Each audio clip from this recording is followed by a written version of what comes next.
Hey chat, it's Crafty Type 1, and Super Mario Galaxy plus Super Mario Galaxy 2 came out yesterday, and I released a video talking about it, calling it pointless. After the overall reception and reviews came out, I think I may have been wrong. So in this video, I'm going to be talking about that reception as well as why I'm kind of changing my mind. But before we get into that, I'm doing a DLC giveaway for Pokemon Legends ZA. All you got to do is subscribe, comment down below, and I'll draw a winner on the 16th. But yeah, let's get right into it. In case you missed it, I did a video talking about how Super Mario Galaxy and Galaxy 2 was pretty pointless. You can check that out up here because it is still a good watch and I still have some good points. Those being that for $70, I feel like there wasn't enough effort put in. And after looking at the reviews, after looking at the gameplay, looking at the reviews and seeing everything that this game bundle collection has to offer, I think a little less of that. These two games being re-released as a bundle makes sense, but I still stand by the point that this shouldn't have been $70, and I still think so. And it seems like everyone is agreeing with me, but are weighing out more positives than the negatives, which is kind of true. Looking at the Metacritic score, it is 88. Which is actually pretty good, with a lot of people averaging around, the 9 to 10 range, top 10. It is actually crazy. I gave it an 80, quite a few people gave it a 10, with very rare amount of people giving it anything lower than, 80%. Voxel over here giving it 100. Because genuinely, the games itself are good. I was arguing that if for $70, this was a little crazy. And I think everyone is in agreement. The people that have stated, that have given it a 90, that have given it an 80, have said for $70, it is, a steep price to get over. But if you get over the price and purchase this game, it will be a blast. Take take Nintendo Life, for example, giving it a 9 out of 10. Where they specifically say that, the price is a little steep, but the game is still Mario Galaxy 1 and Mario Galaxy 2. And honestly, yeah, they're so right. The games themselves are great.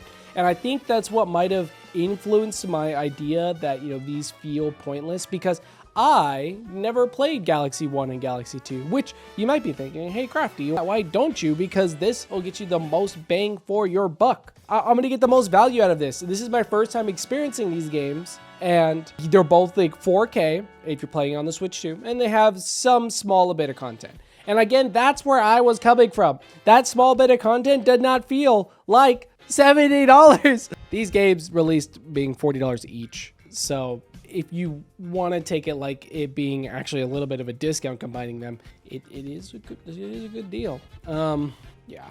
And actually, the amount of work seemed to be more than what is to be expected.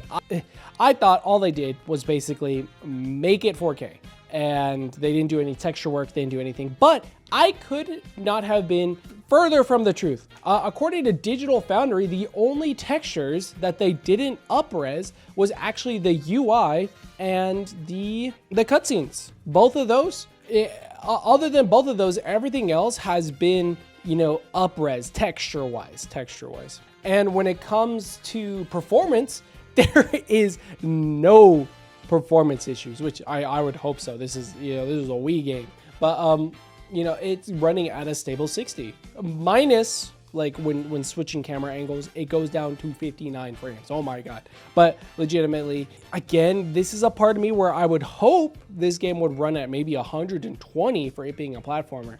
But I'm okay with 60. It's just unfortunate this game isn't 120. And I think that's where my problem kind of came from, where I was comparing this game to what it could have been instead of what it is. And looking at what it is two very great platformer games that I haven't even tried. But, from what everyone has been saying, this is the definitive way to experience, Mario Galaxy 1 and Mario Galaxy 2, including, that's including the 3D All-Stars collection, which you know, it had some improvements, but this is more improvements on top of Galaxy in that collection.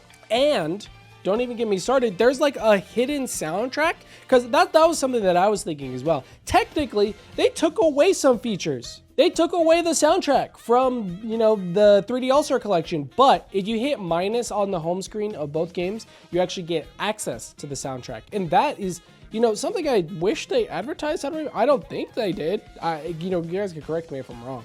But, you know, legitimately, you're looking at for what the game is and not what it could have been. It is actually a really great package. You get 2 full-length great games at 4K, locked at 60 frames. I believe it's locked at 60 for both Switch 1 and Switch 2. The only difference between the two games is, you know, the mouse mode as well, is mouse mode and the 4K quality. If you get the Switch, it's just 1080p. I think Digital Foundry kind of solidified my understanding, so go ahead and check them out. But like Digital Foundry kind of made me understand why this game actually is good. I genuinely do feel like that this game could have been better. But again, ratings are for what the game is and not what it could have been. And that is something that, you know, I need to understand. As it stands right now, a lot of people are excited and are playing this game, and I might. Going off of my previous video, a lot of you actually wanted me to play Galaxy.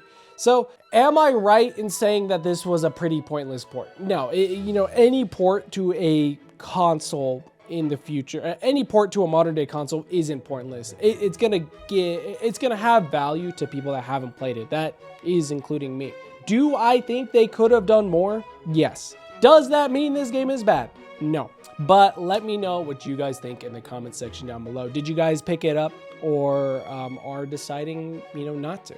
I probably will be streaming this because maybe speedrunning it. I don't know how long it is to beat. So if you guys could let me know in the comment section down below, I might try and beat both of these games in a single stream, or, you know, beat one and the other, beat 2 in a different one. But yeah, countdown to Pokemon ZA is just in my mind right now, so I haven't really been focusing on any other games.